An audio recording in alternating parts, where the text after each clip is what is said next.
नमस्कार, दिन भर की बड़ी खबरों में आपका स्वागत है। मैं हूं दामिनी। इस बुलेटिन में आज बात होगी अन्नदाता और सरकार के बीच हुई बैठक की, अन्नदाताओं के समर्थन में कांग्रेस के प्रदर्शन की, बताएंगे यूपीए अध्यक्ष पद को लेकर क्यों बन रहा है संशय, कर्नाटक बीजेपी में क्यों मची है तनातनी, और बुलेटिन के आखिर में बात गति पकड़ती देश की जीडीपी की। लेकिन तमाम बड़ी खबरों से पहले एक नजर सुर्खियों पर।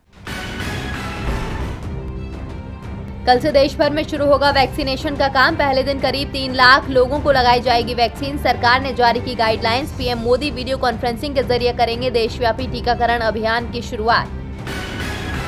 आज से शुरू हुआ नए संसद भवन का निर्माण कार्य। 1 महीने पहले पीएम मोदी ने रखी थी इस परियोजना की आधारशिला। साल 2022 में देश में 75वें स्वतंत्रता दिवस तक इसके तैयार होने की उम्मीद। दिल्ली हाईकोर्ट ने ऑनलाइन कर्ज देने वाले ऐप्स की निगरानी की मांग पर केंद्र सरकार और आरबीआई से मांगा जवाब। चीफ जस्टिस डीएन पटेल और जस्टिस ज्योति सिंह की बेंच ने सरकार और आरबीआई को जारी किया नोटिस। 19 फरवरी को होगी सुनवाई। ब्रिस्बेन टेस्ट के पहले दिन ऑस्ट्रेलिया मजबूत। पहले दिन का खेल समाप्त होने के समय 5 विकेट पर 274 रन बनाए। भारत के लिए टी नटराजन को मिले 2 विकेट। और बड़ी गिरावट के साथ बंद हुआ शेयर बाजार। सेंसेक्स 549 की गिरावट के साथ 49,034 पर हुआ बंद। निफ्टी 162 अंकों की गिरावट के साथ 14,433 अंकों पर हुआ बंद। सुर्खियों के बाद बात आज की बड़ी खबर की। अन्नदाताओं के साथ आज एक बार फिर सरकार की बैठक हुई। बैठक में कृषि बिल को लेकर गतिरोध बना हुआ है। सरकार बिल वापसी को तैयार नहीं है। एमएसपी को लेकर जरूर आज चर्चा हुई। कृषि मंत्री का दावा है कि अन्नदाताओं की अधिकांश मांगे मान ली गई हैं, लेकिन अन्नदाता एक कदम भी आगे नहीं बढ़ रहे हैं। और इसी खबर पर चर्चा के लिए आज हमारे साथ स्टूडियो में मौजूद हैं राजीव जी। स्वागत है राजीव जी आपका। लेकिन चर्चा से पहले रिपोर्ट देखिए। एक और बैठक, एक और तारीख। सरकार और अन्नदाताओं की बैठक का कुछ ये हाल रहा। ना तो सरकार बिल वापस लेने को तैयार है और ना ही एमएसपी पर कानून बनाने को, जबकि अन्नदाता अपनी इन दोनों मांगों पर अड़े हुए हैं। आज की बैठक में सिर्फ एक फैसला हुआ और वो था चर्चा जारी रखने का। अब अन्नदाताओं की सरकार के साथ 19 जनवरी दोपहर 12 बजे एक और बैठक होगी। बैठक के बाद कृषि मंत्री नरेंद्र तोमर ने बताया कि कृषि कानून अन्नदाताओं के हित में है, हम इसे वापस नहीं ले सकते। सुप्रीम कोर्ट ने भी कमेटी बनाई है, हम वहां भी अपना पक्ष रखेंगे। अन्नदाताओं को भी अपना पक्ष वहां जाकर रखना चाहिए। अगली मीटिंग से पहले अन्नदाता चाहें तो एक अनौपचारिक समूह बना लें। सरकार से उनकी अपेक्षाएं क्या हैं, इस पर बात करके वो कोई मसौदा बना कर दें तो सरकार खुले मन से बात करने को तैयार है। दूसरी ओर अन्नदाताओं ने कहा कि सरकार चर्चा करके सिर्फ वक्त काट रही है। हन्नन मोल्ला ने कहा कि सरकार अन्नदाताओं को बदनाम करना चाहती है। वो बताना चाहती है कि अन्नदाता चर्चा से दूर भाग रहे हैं, लेकिन हम चर्चा से नहीं भाग रहे, बल्कि हम बताना चाहते हैं कि सरकार अन्नदाताओं को परेशान कर रही है। हम 19 तारीख को भी सरकार से बातचीत के लिए आएंगे। राकेश टिकैत ने कहा कि हमारी मांग है कि सरकार तीनों कानून वापस ले और एमएसपी की गारंटी का कानून बनाए। हमारे लिए ये दोनों मुद्दे महत्वपूर्ण हैं, इसीलिए जब तक हमारी मांगें पूरी नहीं होंगी हम यहाँ से नहीं जाएंगे। 19 तारीख को बैठक में हम जरूर आएंगे, लेकिन हम लोग सुप्रीम कोर्ट नहीं गए थे और ना ही सुप्रीम कोर्ट की कमेटी में हम जा रहे हैं। हमारी मांग सरकार से है और सरकार को ही इसे पूरा करना होगा। इस बीच अन्नदाताओं ने साफ कर दिया कि वो अपने आंदोलन को और तेज करेंगे जब तक सरकार उनकी मांगे नहीं मानती।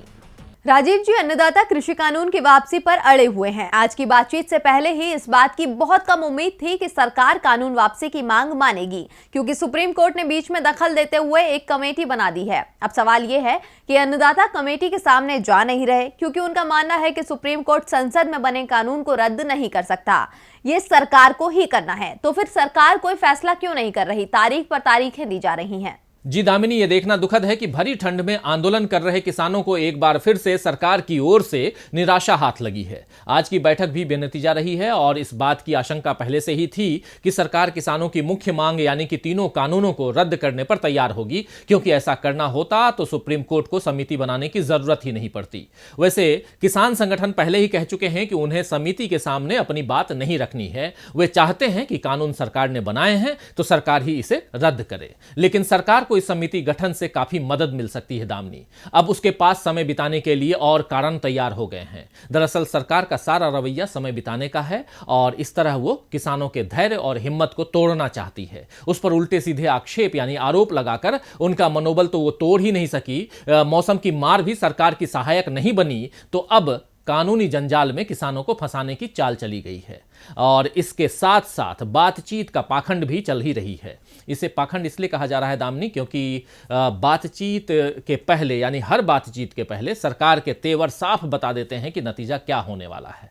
तो अब देखना यही है दामिनी कि 50 दिन पार कर चुकी ये लड़ाई और कितना लंबी खींचती है। जानकारी के लिए शुक्रिया राजीव जी। अब रुख अगली खबर का। सरकार कृषि कानून वापस लेती नहीं दिख रही है तो अन्नदाता भी अपना आंदोलन वापस लेने को तैयार नहीं है। आज कांग्रेस की ओर से अन्नदाताओं के समर्थन में प्रदर्शन किया गया। इस प्रदर्शन में कांग्रेस सांसद राहुल गांधी और पार्टी की महासचिव प्रियंका गांधी भी शामिल हुई। इस दौरान राहुल ने मोदी सरकार को खूब खरी खोटी सुनाई। तो क्या कहा राहुल गांधी ने, देखिए ये रिपोर्ट। कृषि कानूनों की वापसी की मांग को लेकर दिल्ली के बॉर्डरों पर अन्नदाता आंदोलन जारी है, तो इसे लेकर विपक्ष भी सरकार पर लगातार निशाना साध रहा है। आज कांग्रेस के पूर्व अध्यक्ष राहुल गांधी और कांग्रेस महासचिव प्रियंका गांधी के नेतृत्व में कांग्रेस ने दिल्ली में प्रदर्शन किया। कांग्रेस कार्यकर्ता सबसे पहले उपराज्यपाल आवास को घेरने के लिए राजभवन की ओर बढ़े, लेकिन उन्हें रास्ते में ही रोक दिया गया। इसके बाद कांग्रेसी कार्यकर्ता जंतर मंतर पहुंचे। जंतर मंतर पर पार्टी कार्यकर्ताओं से राहुल गांधी ने कहा कि नरेंद्र मोदी हिंदुस्तान को नहीं समझ रहे हैं। वो सोचते हैं कि अन्नदाताओं में शक्ति नहीं है और ये 10 से 15 दिन में चले जाएंगे। नरेंद्र मोदी अन्नदाताओं की इज्जत नहीं करते हैं, लेकिन वो नहीं जानते हिंदुस्तान का अन्नदाता डरेगा नहीं, हटेगा नहीं और भागना तो आपको पड़ेगा। ये 3 कानून किसान को खत्म करने के कानून हैं। इस देश को आजादी अंबानी अडानी ने नहीं, अन्नदाता ने दिलाई है। आजादी को बरकरार हिंदुस्तान के अन्नदाता ने रखा है। जिस दिन देश की खाद्य सुरक्षा चली जाएगी उस दिन देश की आजादी भी चली जाएगी। जंतर मंतर पर कांग्रेस सांसद कृषि बिल के खिलाफ 1.5 महीने से प्रदर्शन कर रहे हैं। कांग्रेस ने दावा किया कि सरकार को कृषि कानून वापस लेने ही होंगे। कानून को रद्द किए जाने तक कांग्रेस चुप नहीं बैठेगी।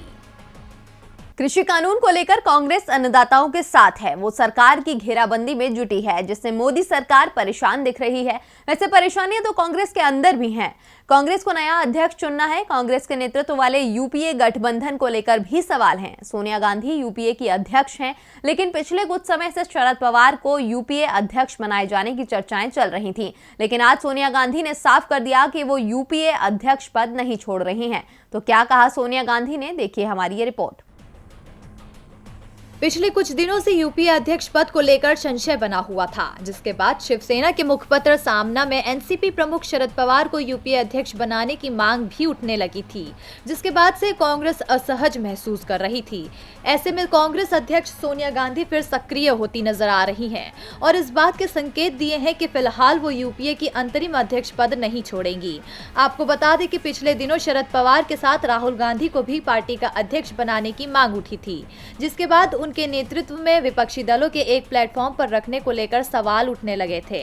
लेकिन अब विपक्ष को एकजुट करने के नाम पर सोनिया गांधी फिर से सक्रिय होकर यूपीए में शामिल दलों को भी संदेश दे रही हैं कि वो अभी इस पद की जिम्मेदारी संभालती रहेंगी।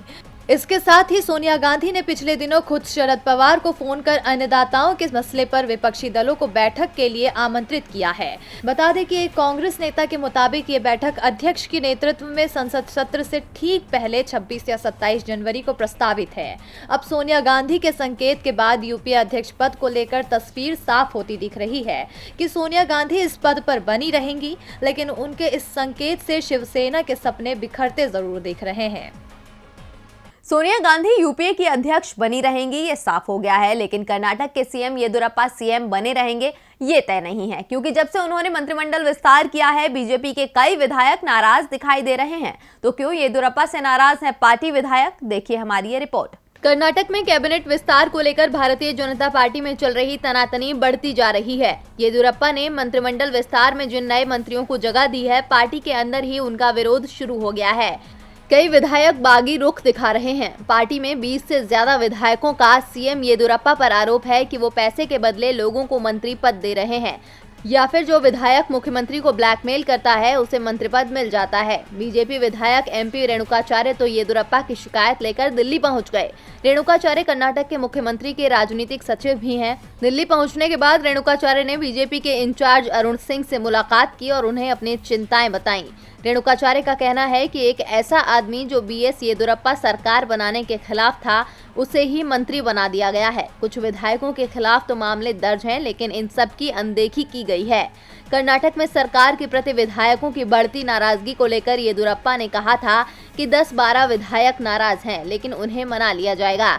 लेकिन फिर भी यदि हम उन्हें मनाने में कामयाब नहीं हुए तो पार्टी हाईकमान से मिल सकते हैं, क्योंकि मंत्रिमंडल विस्तार तभी हुआ जब केंद्रीय नेतृत्व ने इसकी मंजूरी दी थी। येदियुरप्पा के लिए सरकार बचाना मुश्किल हो रहा है। पार्टी के विधायक ही नाराज दिख रहे हैं। मामला पार्टी हाईकमान तक पहुंच गया है। सरकार रहेगी या जाएगी, ये विधायकों के रुख से साफ होगा। वहीं केरल में सरकार लौटकर आएगी या नहीं, ये जनता तय करेगी, क्योंकि केरल में जल्दी ही विधानसभा चुनाव होने हैं और जनता को लुभाने के लिए केरल की विजयन सरकार पूरी कोशिश कर रही है। इसकी झलक आज केरल विधानसभा में सरकार द्वारा पेश किए गए बजट में भी दिखाई दी। तो बजट में क्या है खास, देखिए हमारी ये रिपोर्ट। केरल के वित्त मंत्री टीएम थॉमस इसाक ने आज 2021-22 के लिए राज्य का बजट पेश किया।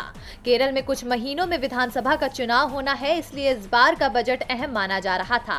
पिनरई विजयन के नेतृत्व वाली लेफ्ट डेमोक्रेटिक फ्रंट यानी एलडीएफ सरकार के इस विधानसभा का ये आखिरी बजट भी है। इसाक ने पूर्ण बजट पेश किया है, लेकिन सदन सिर्फ 4 महीने के लिए लेखानुदान को ही पारित करेगा। 25 मई 2016 को पी विजयन ने राज्य के सीएम पद की शपथ ली थी और मई के अंत तक राज्य में नई विधानसभा का गठन भी हो जाएगा। नई सरकार बाकी के 8 महीने के लिए अलग से बजट पेश करेगी। केरल सरकार ने इस बार बजट में शिक्षा, नौकरी और प्रौद्योगिकी पर विशेष जोर दिया है। बजट में कल्याणकारी योजनाओं, प्रौद्योगिकी, नवाचारों, शिक्षा और कृषि के लिए पर्याप्त धन आवंटित किया गया है। बजट में रोजगार पैदा करने और स्टार्टअप की मदद के लिए भी योजनाएं प्रस्तावित हैं। बता दें कि सरकार ने कहा कि उसे स्टार्टअप परियोजनाओं के माध्यम से युवाओं के लिए 20,000 नौकरियां पैदा करने की उम्मीद है। राज्य सरकार के नेतृत्व वाली वेंचर स्टार्टअप योजना की भी घोषणा की गई, जिसके लिए 100 करोड़ रुपए रखे गए हैं। बजट के अन्य मुख्य आकर्षण में 8 लाख रोजगार के अवसर शामिल हैं। साथ ही स्वास्थ्य विभाग में कम से कम 4,000 नए पदों का सृजन शामिल है। इसके साथ ही एलडीएफ सरकार ने गरीबी रेखा से नीचे के लोगों के लिए सामाजिक कल्याण पेंशन को बढ़ाकर 1600 रुपए प्रति माह करने का प्रस्ताव रखा है। इससे लगभग 60 लाख लोग लाभान्वित होते हैं। साथ ही सरकार ने रबर के लिए न्यूनतम समर्थन मूल्य 170 रुपए प्रति किलो और नारियल के लिए 32 रुपए और धान के लिए 28 रुपए प्रति किलो एमएसपी घोषित किया।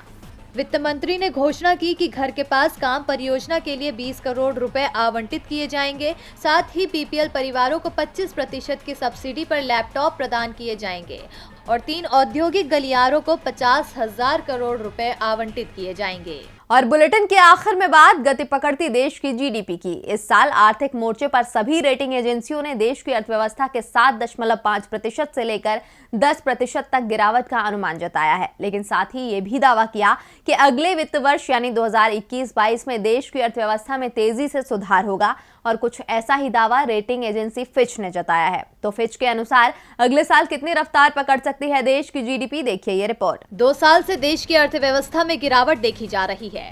इस वित्त वर्ष में तो देश की जीडीपी में ऐतिहासिक गिरावट का रिकॉर्ड बनता दिख रहा है। स्वास्थ्य मुसीबत के चलते देश में सब कुछ बंद हो गया था। सरकार ने जीडीपी को संभालने के लिए 20 लाख करोड़ के आर्थिक पैकेज का ऐलान भी किया, लेकिन इसका कोई खास असर नहीं पड़ा। पहली तिमाही में जीडीपी में 23.9% की गिरावट आई। दूसरी तिमाही में सरकार ने कई चीजों पर छूट दे दी थी, लेकिन फिर भी अर्थव्यवस्था संभल नहीं पाई और दूसरी तिमाही में जीडीपी में 7.5% की गिरावट रही। आरबीआई और सांख्यिकीय मंत्रालय का अनुमान है कि वर्ष 2020-21 में देश की जीडीपी में 7.5% से 7.7% तक की गिरावट रहेगी, जबकि रेटिंग एजेंसी फिच ने 9.5% तक की गिरावट का अनुमान लगाया है। लेकिन सभी आर्थिक रेटिंग एजेंसियों ने 2021-22 में देश की अर्थव्यवस्था में सुधार के संकेत दिए हैं। फिच ने 2021-22 में भारत की जीडीपी में 11% की तेजी का अनुमान लगाया है, लेकिन भारत में अर्थव्यवस्था की ये तेजी बरकरार नहीं रह पाएगी और 2022-23 से 2025-26 के बीच ये 6.5% के आसपास रहेगी। वहीं एक और रेटिंग एजेंसी मूडीज ने कहा कि भारत की अर्थव्यवस्था पर कर्ज का बोझ बढ़ सकता है। इस वित्तीय वर्ष में बजट घाटा 12% के करीब रहेगा, जबकि अगले वित्त वर्ष में ये 10% के आसपास हो सकता है। ये घाटा कर्ज लेने के कारण हुआ है। सरकार इस वित्तीय वर्ष में पहले ही 7 लाख करोड़ से ज्यादा का कर्ज ले चुकी है। स्वास्थ्य मुसीबत के चलते राजस्व में कमी आई है, जिस कारण से सरकार को कर्ज लेना पड़ा है। और दिन भर की बड़ी खबरों में मेरे साथ इतना ही। देखते रहिए डीवी लाइव। नमस्कार।